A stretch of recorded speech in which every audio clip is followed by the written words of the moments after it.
Hi everyone, welcome to online classes of Others Corner School Nature. My name is Ravinder and I am here to tell you some concepts of English grammar. This video is for the students of class 4 and 5. So students, in our last session हमने बात की थी that what is noun and there are 5 types of noun also. हमने noun की definition की बात की और हमने ये भी बात की कि नाउन के 5 टाइप्स हैं: proper noun, common noun, collective noun, material noun and abstract noun. So अब तक हम proper noun and common noun के बारे में बात कर चुके हैं. प्रॉपर नाउन किसी पर्टिकुलर पर्सन, प्लेस के नेम के बारे में बताता है. कॉमन नाउन जो है वो जनरल सेंस में किसी क्लास के बारे में हमें बताता है, like boy, girl, man, woman. उसके बाद नंबर 3 पे हम बात करने जा रहे हैं कलेक्टिव नाउन के बारे में. अब देखिए कलेक्टिव नाउन क्या है, what is collective noun. Let's see. Collective noun, it shows the group of persons, things और animals of same kind. That what is collective noun? Collective noun हमें क्या बताएगा? It shows, ये हमें क्या बताता है? Group of persons. किसके बारे में बताएगा? ग्रुप के बारे में. देखिए ग्रुप यहाँ पे इंपॉर्टेंट वर्ड है कि collective noun जो है वो किसी कलेक्शन के बारे में या ग्रुप के बारे में बताता है. और वो ग्रुप किसका हो सकता है? पर्सन्स का हो सकता है, या किसी थिंग्स का ग्रुप हो सकता है, या फिर एनिमल्स का ग्रुप भी हो सकता है. और कंडीशन क्या है कि ये जो पर्सन्स, थिंग्स या एनिमल्स है वो किस तरह के होने चाहिए? सेम काइंड, कि एक जैसे सेम काइंड के पर्सन हैं, एनिमल्स हैं या थिंग्स हैं, उनका जो ग्रुप है, उनका जो कलेक्शन है, उसके लिए हम जो सिंगल वर्ड यूज करते हैं, वन वर्ड यूज करते हैं, उसे आप कौन सा नाउन कहेंगे? Collective noun. It means noun में ऐसा कोई वर्ड जो किसी सिंगल नाउन के लिए यूज नहीं होता, बट किसी नाउन्स के ग्रुप के लिए यूज में किया जाता है, नाउन्स के कलेक्शन के लिए यूज में किया जाता है, उसे आप कहेंगे collective noun. I repeat again, the collective noun shows the group of person, things और animals of same kind. कि collective noun जो है वो एक तरह के, एक जैसे persons, animals या things के ग्रुप के लिए यूज में लिया जाता है. यानी ऐसा वर्ड जिसे देखते ही, नाउन का कोई ऐसा वर्ड जिसे देखते ही आपको ये पता चल जाए कि ये किसी सिंगल नाउन के लिए यूज नहीं हुआ है, बट किसके लिए यूज हुआ है? 2 या मोर देन 2 नाउन्स के लिए, यानी 2 नाउन के लिए या उससे ज्यादा नाउन्स के लिए आप जो एक वर्ड यूज करते हैं वो कौन सा नाउन हुआ? कलेक्टिव. अब देखिए हम कुछ एग्जांपल्स करेंगे जिससे आपको ये क्लियर होगा, जिससे आपको देखते ही ये पता चल जाएगा कि ये नाउन कौन सा है? Collective noun. Let's C. For example, अब देखिए कुछ वर्ड्स हैं जो जनरल सेंस में हम कलेक्टिव नाउन की तरह रेगुलर यूज करते हैं. First is army. अब देखिए आर्मी क्या है? आर्मी वन वर्ड है, सिंगल वर्ड है. तो आर्मी का मीनिंग क्या होगा? आर्मी मतलब, आर्मी आपको सबको पता है. आर्मी क्या होगा? Army is a group of, army किसका ग्रुप है? सोल्जर्स. तो अगर इस आर्मी वर्ड को मैं डिफाइन करूं तो मैं क्या कह सकता हूं? अगर मैं इसको इन डिटेल डिकोड करता हूं इस वर्ड को, तो आर्मी क्या हो सकता है? A group of soldiers. A group of soldiers. तो आर्मी क्या है? सोल्जर्स का एक ग्रुप है, लेकिन एक ही वर्ड है. जैसे आपने कहा आर्मी, तो एक सोल्जर से आर्मी तो नहीं बन सकती, मतलब उसमें 2, 3, more, 100, 200 कितने भी हो, ये क्या है? सोल्जर्स का एक ग्रुप होता है, लेकिन वर्ड तो एक ही, वन वर्ड. तो ये कौन सा नाउन हुआ आपका? Collective noun. उसके बाद में आता है फैमिली. ये आपको सबको पता है, that we all live in family. तो फैमिली जो वर्ड है, तो क्या फैमिली किसी एक मेंबर से बन जाएगी? आपको पता है कि आपकी फैमिली में पेरेंट्स हैं, आपके सिबलिंग्स हैं, ब्रदर सिस्टर हैं, आपके ग्रैंड पेरेंट्स हैं, इन सबसे मिलकर फैमिली बनती है. तो क्या किसी वन पर्सन से, एक ही आदमी से फैमिली बन सकती है? नो. तो फैमिली भी क्या है? ग्रुप ऑफ मेंबर्स हुआ ना, कि फैमिली के कितने मेंबर्स हैं? 2, 3, 4, 5 कितने भी हो सकते हैं, दैट इज कॉल्ड फैमिली। तो ये आपका कलेक्टिव नाउन है। Number 3 gentry. अब देखिए जेंट्री क्या है? Gentry is a group of gentleman. कि जेंटलमैन लोगों का, जो जेंटलमैन होते हैं उनका जो ग्रुप है उसे ही आप क्या कहेंगे? जेंट्री। तो जेंट्री वन वर्ड है, कलेक्टिव नाउन। अगला है पीजेंट्री। अब देखो तो पीजेंट्री क्या होगा? A group of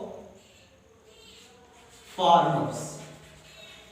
peasant, peasant farmer को कहते हैं। तो ए ग्रुप ऑफ फार्मर्स, कि फार्मर्स लोगों का जो ग्रुप है, कम्युनिटी है, उसे आप क्या कहेंगे? पीजेंट। और जो जेंटलमैन लोगों का जो ग्रुप है उनकी कम्युनिटी से आप क्या कहेंगे? जेंट्री। वर्ड तो एक यूज कर रहे हो, लेकिन इनमें जो मेंबर्स है वो मोर देन वन है, 2 3 4 उससे ज्यादा कहीं हो सकते हैं। पीजेंट्री ग्रुप है फार्मर्स का। कलर्जी। अब देखिए कलर्जी क्या है? Clergy is a group of colours. कि जो कलर्स होते हैं उनके ग्रुप को क्या कहते हैं? Colours. Next is jury. Jury word आपने सुना होगा, जैसे न्यूज़पेपर्स में आपने रीड भी किया होगा कि जूरी ने ये डिसीजन दिया है किसी मामले में। तो जूरी क्या होती है? ग्रुप ऑफ जजेस। जो जज होते हैं कोर्ट में उनके ग्रुप को क्या कहेंगे? जूरी। Next is committee. तो कमिटी क्या है? Committee is a group of members. Committee होती है ना, group of members. Next is fleet. अब देखिए फ्लीट क्या है? Fleet is a group of ships. A group of ships। कि जो शिप्स का, जहाजों का जो ग्रुप है उसे आप क्या कहेंगे? फ्लीट। Next is flock. अब देखिए फ्लॉक क्या है? Flock is a group of birds. एक तरह के सेम काइंड के जो बर्ड्स हैं उनका जो ग्रुप है उसे आप क्या कहेंगे? फ्लॉक। जैसे आपने देखा भी होगा ना स्काई में फ्लाई करते हुए कि एक तरह के बर्ड्स का एक तरह से मतलब एक कलेक्शन, एक बड़ा सा ग्रुप जाता है उड़ते हुए, तो उसे आप क्या कहेंगे? फ्लॉक। उसके बाद हर्ड। अब देखिए हर्ड क्या है? Heard is a group of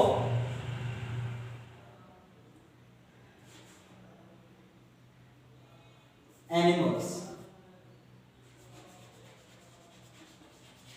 animals का जो ग्रुप है उसे आप क्या कहेंगे? हर्ड। जनरली जो कह सकते हैं आप, जो भेड़ों का जो ग्रुप होता है उसे आप हर्ड कहेंगे, एनिमल्स का। उसके बाद टीम। टीम आपको पता है ए ग्रुप ऑफ प्लेयर्स हो सकता है, ए ग्रुप ऑफ प्लेयर्स। जैसे आपको पता है इंडियन क्रिकेट टीम, तो इंडियन क्रिकेट टीम में ओनली वन प्लेयर तो है नहीं, देयर आर 11 प्लेयर्स। तो ये क्या है? ग्रुप ऑफ प्लेयर्स हो गया। उसके बाद क्राउड। कॉमन वर्ड है क्राउड, मतलब क्राउड मींस भीड़, आपको पता होता है। तो it is a group of people. Generally ये लोगों का ग्रुप है। लोगों का जो एक ग्रुप होता है उसे आप क्या कहेंगे? क्राउड। स्टाफ। अब देखिए स्टाफ क्या होगा? You can say staff can be a group of workers। जो लोग एक जगह सेम टाइप का काम करते हैं, जॉब करते हैं, उनके ग्रुप को क्या कहेंगे? स्टाफ। जैसे आपके स्कूल में टीचर्स हैं तो उन टीचर्स को मिलाकर के क्या बनेगा? आपका teaching staff, right?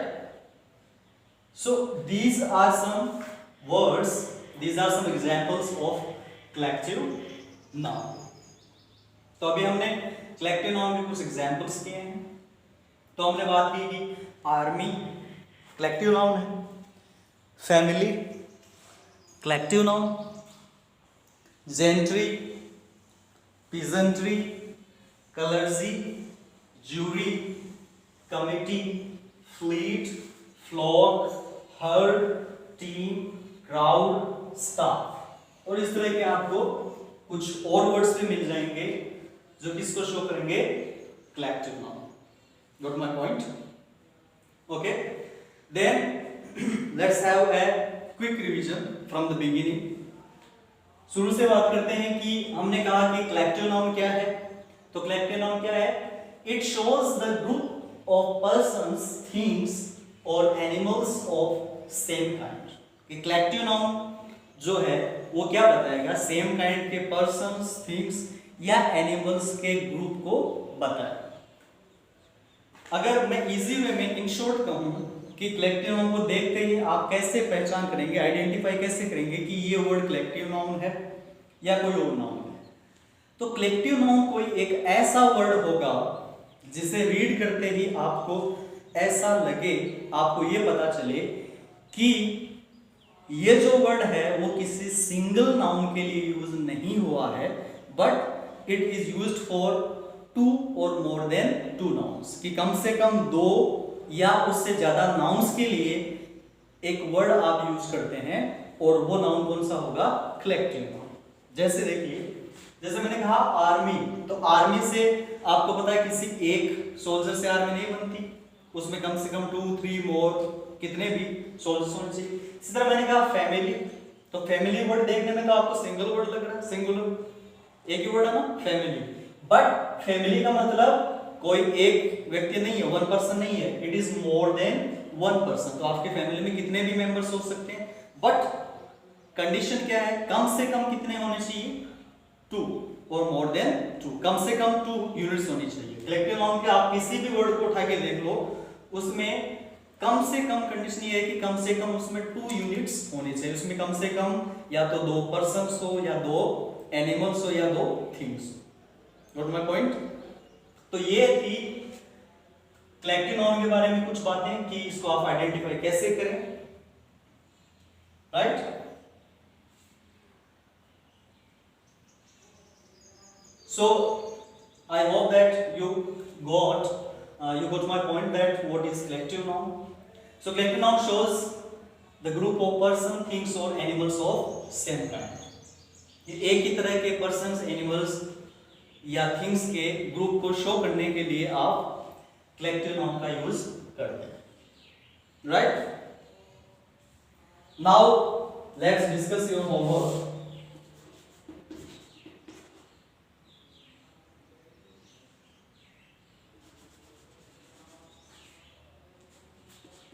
Make 15 sentences with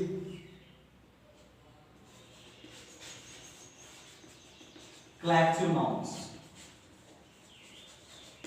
कि आपको कलेक्टिव नाउन का यूज करते हुए आपको 15 सेंटेंसेस राइट करने हैं। फॉर एग्जाम्पल, जैसे मैं कोई सेंटेंस राइट करूं कलेक्टिव नाउन से, जैसे वी लिव इन फैमिली। जैसे मैंने कहा वी लिव इन फैमिली। अब इसमें आपको कलेक्टिव नाउन फाइंड आउट करना है, फैमिली। तो फैमिली आपका कौन सा नाउन हुआ, कलेक्टिव नाउन, राइट? तो इसी वे में आपको 15 एग्जाम्पल्स इन वर्ड्स का, इन कलेक्टिव नाउन के वर्ड्स का यूज करते हुए आपको 15 सेंटेंसेस इसी वे में राइट करने हैं। So that is your homework for today session, and soon next week we will meet in next session. Till then, stay at your home. Thank you. Have a nice day.